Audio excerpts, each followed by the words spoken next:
You are listening to the Roger Fredberg Show. Hello. Little Ella Fitzgerald there to brighten the day of our more experienced and seasoned citizens out there. Hello, everyone. So we talked about Donald Trump a lot in the first hour of the program, went through his campaign announcement speech. There's no time to go through all of this stuff, so I, again, would highly recommend you listen to that because it is very important stuff. It truly is. Remember, there at gcnlive.com, there are always those archives of the program, so you can go up there if you miss it and catch it and catch other past programs. So gcnlive.com if you want the archives. We'd appreciate it if you go look at them. The trade agreement, ladies and gentlemen, has been slipping around. Last week we had interviewed Larry Pratt, and we had pre-recorded the interview on Friday because he couldn't come in during the weekend, and they were having the vote on the various aspects of the trade partnership, TPP, Trade Promotion Authority Bill, the TAA, passed that day, and we talked about that last week because we were actually interviewing and doing the show live when it passed. We were assuming that the TPP would pass, apparently, but it did not. I'm not going to apologize because we were half right. And now in the end, we're going to be right because now the U.S. House of Representatives has passed the Trade Promotion Authority Bill, which is the fast track part of the deal that the president wants. What they have to do in the Senate is make sure that, and this is very important for people to pay attention to and listen to, they have to make sure that all of the people who are going to lose their jobs, this is the part this is why I know the media is all completely controlled, manipulated. They are the controlled opposition out there.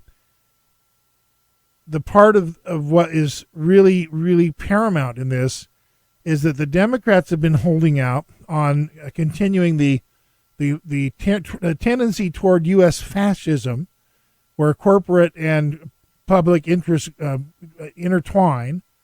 When you can't discern the difference between corporate and government interests or businesses, that's fascism. In other words, they become indistinguishable from one another. America's been heading towards fascism for a long time, i.e. These trade policies and various things like public-private partnerships. People are fooled into believing in voucher systems for schools and charter schools, which essentially take the public, the school board, the family, ma and pa out of the equation and turn over the interests of the future of your children to corporate goons. And Americans don't understand it, so they go, oh, it sounds so good. I want that for my kid. I want school choice. Give me school choice, Yeah, hand my kids over to the corporate goons who will train them to be the chimpanzees of tomorrow's corporate needs. We need to go back to teaching good, solid liberal arts education where people learn a lot about everything, where they learn how to reason and think and study things and understand them and make in-depth and well-reasoned, thoughtful decisions about the things in their life. We're not doing that. The public is illiterate. And the more and more and more that the baby boom generation ages, the people coming up behind are complete know-nothings. They don't want to know anything. They can go into a room full of young people today. Try to have a conversation with, 10 young people who are stuck on stupid with their smartphone in their face. And I see it even affecting people in my age group, including me sometimes. We're living in a dangerous time, man. America is disappearing right before our eyes. And I'm trying to speak out about it. If people want to say, oh, Roger's right-wing crazy, well, say it. I don't care. Say it. Doesn't really matter. My life does not depend on your approval. I have to tell you. I just tell the truth as I see it. If you disagree with me, then fine. Disagree with me. I don't really care. You have every right to disagree with me. But I'm guessing, even liberals, when they hear me, they agree with me. They know I'm wrong. They know what I'm saying is straight up and true. The problem is people don't know what to do about it. There are things you can do about it, but people just don't know that they can do something about it. I always say vote with your dollars. if you go into a business and it's full of liberal, loony Clinton huggers, don't do business there. If you're an employer, don't hire people who have these left-wing, loony views. You can figure it out. You don't have to be too obvious about it. But nobody will listen to me. People are stuck on stupid. I can't fix that. But I'm going to keep trying to explain things to people to the best of my ability. This Charleston thing, we're going to talk about that too. Let me get to the trade thing. I want to go over the president's speech because they've passed in this thing, and if it doesn't frighten you, it's only because you don't understand. If you're not terrified of this phony free trade garbage, it really is just because you don't understand. Hi, everybody. And you need to understand. So we're going to understand here. Focused on what we can do to grow the economy and grow new pathways of opportunity for Americans like you to get If you knew that, you'd already done it. And we've made progress. No, you haven't. More than 12 million new private sector jobs in the past 5 years. Do you have one of those new 12 million jobs? I want to see. Show me somebody that has one. More than 16 million Americans who've gained health insurance. They're all government jobs. More jobs creating. The health insurance is going to be so. The only people who are benefiting from health insurance are the do-nothings, the ne'er-do-wells, the layabouts, the losers, the welfare, food stamp bum, low-class, drug-addicted, whack jobs. The people who have no real reason to get up out of bed every day, and they sponge like vampires off the rest of us, sucking our blood dry. They get free health care. Free health care. Well, guys like my wife and I, we checked into the health care plan. It would cost somewhere around $15,000 a year for the, the monthly payments, and then we'd have like a $10,000 or $20,000 deductible. I don't know, some really bizarre high deductible. I don't even remember what it was now. I just went, forget it. It would cost me even if I got sick, I'd have to cough up like $25,000 before it even helped me. So what's the point? That's what Trump was saying earlier. What's the point of it? And here's this idiot running around saying, put 12 million people, with all 16 million people on health care. They're all deadbeats. It's not helping me to put a bunch of deadbeats on health care, and they're sucking my money out of my paychecks, stealing from me to pay for these scumbags who lay around and have sex, smoke dope, and drink booze all day and smoke their cigarettes and are never going to accomplish anything in their lives, and I got to pay for that? Oh, if only you could cuss on the radio, the things I would say. More clean energy. More kids graduating from high school and college than ever before. But in a relentlessly changing economy, we've still got more work to do. And one of the things we should be doing, for example, is rewriting the rules of global trade to benefit American workers and American businesses. Well, I wish you'd do that, but of course we won't know what's in the TPP because it was down in the bunker under armed guard, and you had to read it with a threat of being shot and killed if you mentioned it to anybody or took a note. You stupid. Oh, God help us. I think we should write those rules before China does. Oh, you're just writing them for China anyway. That's why I've been working with Congress to pass new 21st century trade agreements with standards that are higher and protections that are tougher than any past trade agreement. You know what I would like to know? Here's what I would like to know. Why don't we have a constitutional amendment that says when elected officials make promises and it turns out they lied, they should have to go to prison for the rest of their lives? That's what should have to happen. When a guy like Obama keeps banging his gums together, lying to me, there should be a criminal penalty for that.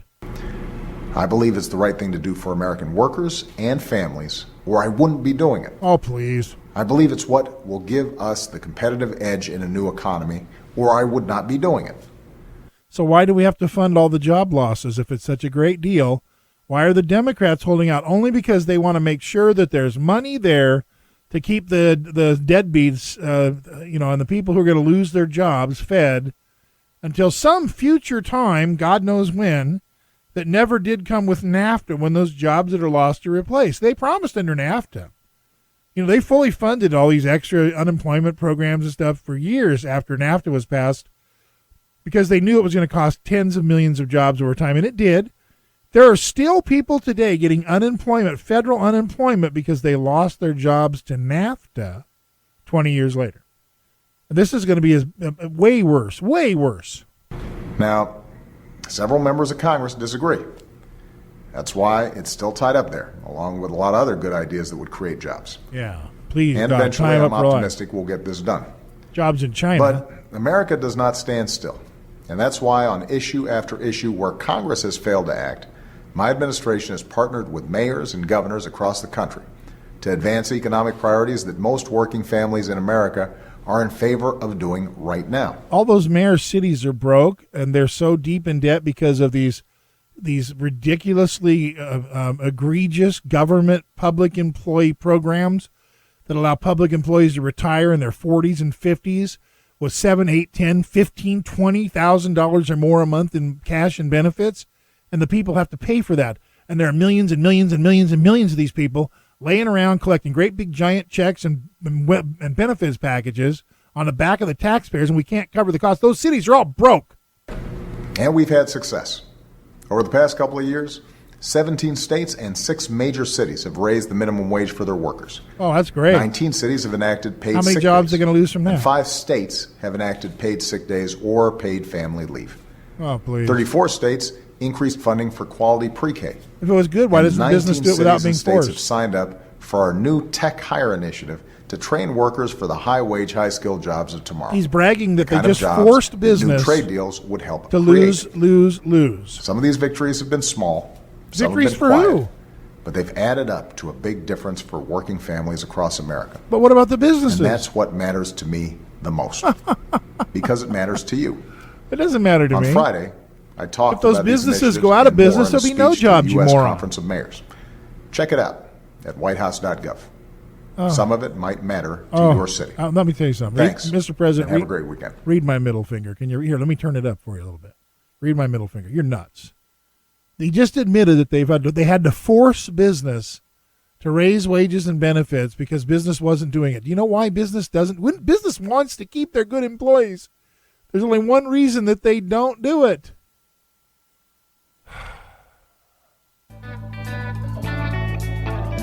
We'll be right back on the Roger Fredenberg Show. Don't go away. Hello, everyone. Welcome back to the Roger Fredenberg Show. Nice to be with you. I hate to keep going back to Trump because I want to talk about TPP, but I'm telling you, the guy sparked something in me, and I've never been a big fan of Trump. I've never really thought that much of him. But something, I don't know. I have to think it through. I am really kind of perplexed about it myself. I realize that he gets it. He's the first political candidate since Reagan, in my view, who gets it. And it just gave me some hope. I don't know that he's the guy. But at this moment in time, in my own personal walk through this life cycle, I gotta say, I was pretty impressed with his understanding of the essential doctrine that is going to be required to turn this country around. Amazed me. The president doesn't have that, as he pointed out. You know, the guy came in preaching hope and change, and now we're all hoping for change, right? So the House passed the Trade Promotion Authority bill that will boost the president's authority to negotiate really bad trade deals. I threw in the really bad part. The version of this is not, this particular legislation is not linked to any other bill. Passed with a vote of 218 to 208. The sister legislation, all this is the TPP, Trade Promotion Authority thing, or Trade Promotion, Trans-Pacific Partnership, whatever. The sister legislation, TPA, the Trade Adjustment Assistance, pay attention to this, Trade Adjustment Assistance. I love that.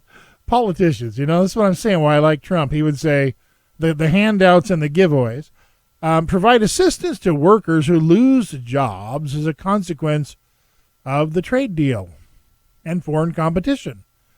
Well, if we're making a trade deal that's good for us, that advances America's cause, that improves America's trade situation, why do we have to fund lost jobs? Because of foreign competition. I don't get it. It was easily defeated in the House last week. Initially, lawmakers were set to vote on it. Again, they did. The fast track and the TAPA and the TAA essentially make President Obama a dictator. There are so many hidden secret rules and regulations and agreements within the agreements that even the Gun Owners for America folks, NRA, and different people are saying, We literally stand the risk of losing our freedom, even our gun rights, even our rights to free speech. As a matter of fact, they're saying in Europe, in some places, in England in particular, that under this trade agreement, they will actually lose their right to religion. That Christianity could become a crime. I kid you not. I'm not making this up. Paul Ryan, who has lost my respect, says this is a vote to reestablish America's credibility. No, this is a vote to establish a payback to the Chinese overlords who have loaned us money, our creditors, and all of the transnational, international, multinational, global companies who also have loaned us money through buying up treasury bills, etc. We owe, and when you owe, you owe. And America is being sold out to our creditors. Multinational corporate interests, Chinese, Japanese, European, Russian interests. The media won't tell you the truth. The government won't tell you the truth. All the big media guys like O'Reilly and Hannity and Limbaugh, they're big multinational corporations. They got to be careful. They got to be really careful. They could lose their job. Hello? They could lose their jobs. God help us. We'll be right back. Radio Roger at AOL.com, at Radio Roger on Twitter. I do hope you'll contact me. I don't think they, outside of Craigslist, do they have want ads anymore? Roger Fredenberg here. I tell you, they're still selling a newspaper in my town. They got like 3 pages. How is there a value proposition there? Why would anybody pay for that? So anyway, nonetheless, it's like the world's thinnest newspaper. Just $120 a year or whatever. To forget that. God help us for that. Anyway, you need to wake up on this Trans-Pacific Partnership thing. If you've never called your congressman and screamed at him and waved your middle finger over the phone before, now's the time. Just so you know, this is your last chance. Now, I want to talk about the Charleston thing. This always gets me in trouble. I'm a huge fan of the historical relevancy of Dr. Martin Luther King. I don't agree with Dr. Martin Luther King's politics. I do believe that he was strong-armed by communists. I believe that he was compromised. And I believe that he struggled against that compromise, and it got him killed. And it's sad, because he really did have the right answer for the race issues in this country. Somebody made a comment on Facebook. I made a kind of a derogatory comment about the president and his wife. Someone, commented, "Oh, you're a racist." I said, "No, listen. I don't care about the Obama's skin color. That's completely irrelevant to me. I don't even care if the rumors are true that he's gay and she's a tranny. I mean, if that was true, that's irrelevant to me. I don't even care if he's from Kenya, because it's too late to worry about that now. It's all water under the bridge. What I care about is the content of the man's character in the White House. That's what I care about. I care about the content of his character. And the problem that we have in this country now is that liberals, the progressives, socialists, red kooky commies, however you want to define these lunatics on the far left, who've now targeted me. Thank you, liberal Right-Wing Watch, for targeting me to be monitored. I appreciate that. You all can read my middle finger, too. I'm in a mood today. I'm sorry. I just am. I don't know why I'm apologizing, but I will. I'm trying to be nice here. Although I think niceties and civility have caused more problems than anything else in America. Conservatives need to start slapping people upside the head and take this country back. But that's not the topic. We're on Charleston. So here's this kid, Dylan Roof, who, as usual, is in the case with every single mass shooter in America. We come down to there's only one common denominator: psychotropic meds and malpractice on the psychiatric front. Every single mass shooter in modern history comes down to one common denominator, and that is the psychological component being treated with very experimental medications. And what happens is that you end up with very dangerous people on the streets because we got rid of the rubber room for the most part. You know, I talked about Bruce Jenner the other day, who wants now to be called Caitlyn Jenner, which I just can't. There's just something about my moral fiber and code. I can't accommodate you, Bruce. I'm sorry. I wish I could. I do. I really wish I had a heart for that, but I don't. Because I know that you're a sick, pathetic person who needs help. But it's too late now. I mean, you went under the knife, dude. It's over. But a guy like this kid, Dylan Roof, should have been locked away with a straitjacket in a rubber room where he couldn't hurt himself or anybody else. You can't drug crazy. You got to lock it up. Lizzie Borden be darned out here, people. Jeffrey Dahmer, John Wayne Gacy. They may not be crazy in the sense that, they're running around going all the time, but they're nuts.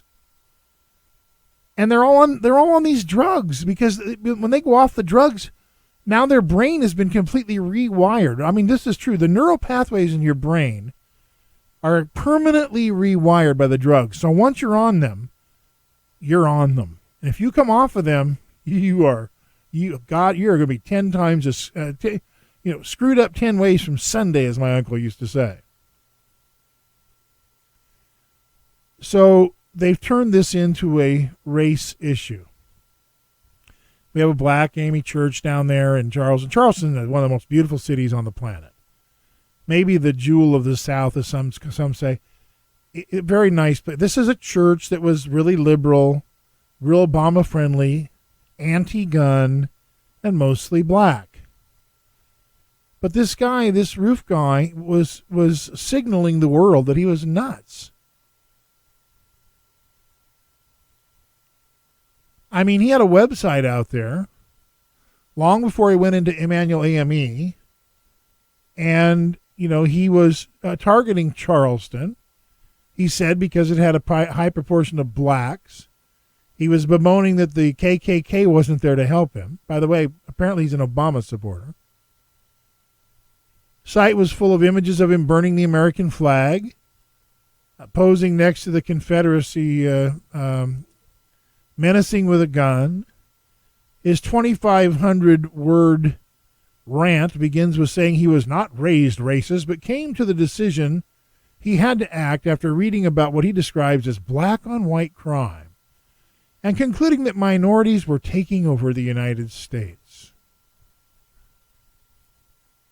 You see, here's this poor, sick son of a gun, and he's watching the Ferguson and the Baltimore stuff, and he's already nuts. Nuttier than an outhouse at a peanut festival. And he's beginning to see that they're blaming Whitey. They're not blaming the perpetrators of this evil, horrendous, sick, demented, riotous behavior. They're blaming the police, which three of them, I think, were black. Three of the cops there, and that one in Baltimore. They're blaming the evil white police force, even though it's not white. They're blaming the white people for stepping down on the black folks, and on it goes. And he sees the lie in this, and he realizes this is all a lie. And he realizes that because of political correctness and because liberals are bullies and conservative Christian types are wimps, he sees them just bowling over these folks. Christians and conservatives, oh, I'm sorry, can I hurt your little feelings? Oh, forgive me. You can't do that, people. You got to stand up and slap these liberals upside the head, man. You got to stop this lunacy. So this kid sees the lunacy. I want you to notice that in America, we didn't have any of this going on pre-Dr. Spock.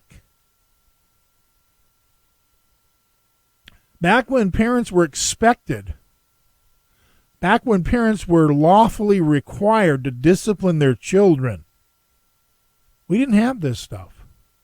Back when little boys were allowed to be boys when they went out on the playground and they got into a scrap and they got into a fight with somebody and they would find the pecking order to find their little place in the hierarchy of men, which is a natural phenomenon among males of almost every species of animal or mammal on this planet. Now they tell little Joey, well, don't slap Bobby back if he punches you in the nose. Come running into the hairy-legged hippie teacher, and we'll all sit down, and we'll go around the wheel of mediation. We'll deal with conflict resolution. If necessary, we'll talk about anger management issues. It's like gag me with a spoon, choke me to death, stupid. And you see, we go back to you can't fix stupid. We always come back to you can't fix stupid, don't we? Isn't that where we always end up back there, right? It's like full circle, back to you can't fix stupid. Liberalism, progressivism, socialism, communism has never worked anywhere in the world where it's been tried because the central core essential doctrine of all of those theologies, and I call them theologies, is stupidity. I'm not talking about ignorance. Ignorance can be repaired. Ignorance can be fixed. You can study and learn and read and experience and grow and overcome ignorance. You don't get past stupid. Political correctness is stupid. Giving people psychotropic medications that you know in a percentage of people, and a much larger percentage of people if they go off the drugs, causes people to become suicidal, homicidal, crazy nut job, dangerous to society. It's stupid to leave those people out on the streets. That's why we used to have the rubber room, the asylum or the sanatorium.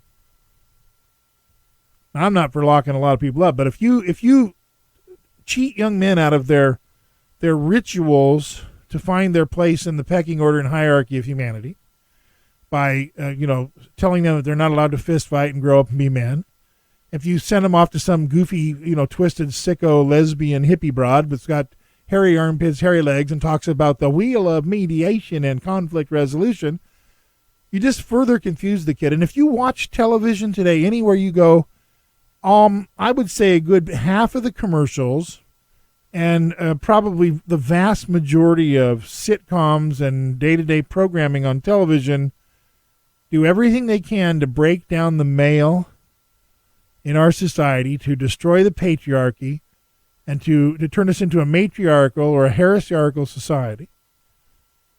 And that's being done on purpose, and these are the results of that. So we need to dump Dr. Spock, get government out of people's lives, knowing that occasionally some kid's going to be abused, and if you find a parent abusing their kid, throw the full book of the law at them, but you've got to let parents discipline their kids. And whatever it takes. I mean, we didn't have to spank our kids, but I needed spankings growing up. Trust me, if I hadn't had spankings growing up, I'd be in prison. No question in my mind. So I listen, we need to wake up here. Hello? We need to wake up. I'll be right back. I'm Roger Frederick. Don't go away. Hey, RadioRoger@AOL.com. Email me or you're in big trouble. RadioRoger@AOL.com.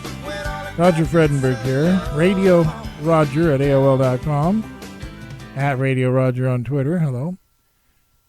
Yeah, the president rushed right out after this tragic event. It's the Saul Alinsky, don't let a good crisis go to waste moment for him again. He has lots of them. He just couldn't help but jump out and misconstrue and lie about historical events. Pretending that there was somehow some uniqueness to mass killings in America. I'll tell you what the only common denominator is. Let me repeat it, Mr. President. And it's not the gun. It's the nut behind the gun who was turned into a nut by psychotropic meds, probably prescribed by a witch doctor kook job who belongs in a rubber room, him or herself. That's the problem. The president, while speaking, essentially arguing for more gun control, said that this violence doesn't happen in other advanced countries. In the vernacular, he went off half-cocked he was essentially firing blanks out there. I think the president might be on some of these drugs. Watch out, folks in the White House. Certainly doesn't act like a sane person to me. Just an opinion. Everybody's got one. But the president conveniently overlooks things like Charlie Hebdo, the massacre in Paris. He ignores other mass shootings, the 2011 attack in Norway where Anders Breivik was his name, wasn't it? Breivik? Right? Something like that. Killed 77 people in 2 attacks. 8 with a bomb, 69 with gunfire. I mean, talk about sticking your foot in your mouth, Mr. President. What was it Ann Richards said about George Bush? A bomb with a silver foot in his mouth. You were born with a copper foot in your mouth, I guess. Anyway, the president overlooks these other events. There was the April 2009 shooting in Baku, Azerbaijan, 12 people dead. September of 2008 in Finland, there were 10 people killed. In Tunisia in 2007. We go on and on. The German attack, 18-year-old killed 13 teachers and a policeman. We could go on and on and on here. And let's don't forget the gun deaths and violence in places like Iran, Iraq, Syria, Libya. Hello? What do you mean this is unique to the United States? Is this man smoking crack on the roof of the White House, or what's wrong with him? To even say something that ignorant and that stupid, and to be allowed to continue to lead the greatest nation on earth. Look, any president that could say something like that with a straight face and just completely expect the world to believe his stinking, no good, rotten, evil lie, in my view, deserves to be impeached now. But these wimpy, dimwit, moron, Oregon, and 50 or 49 of their state congressmen and women won't impeach him.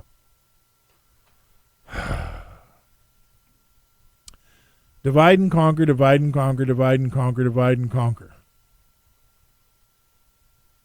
Greece on Monday. Watch it close tomorrow.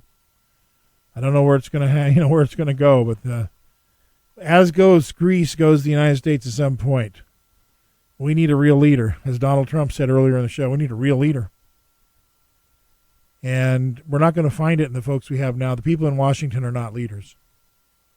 They are not leaders.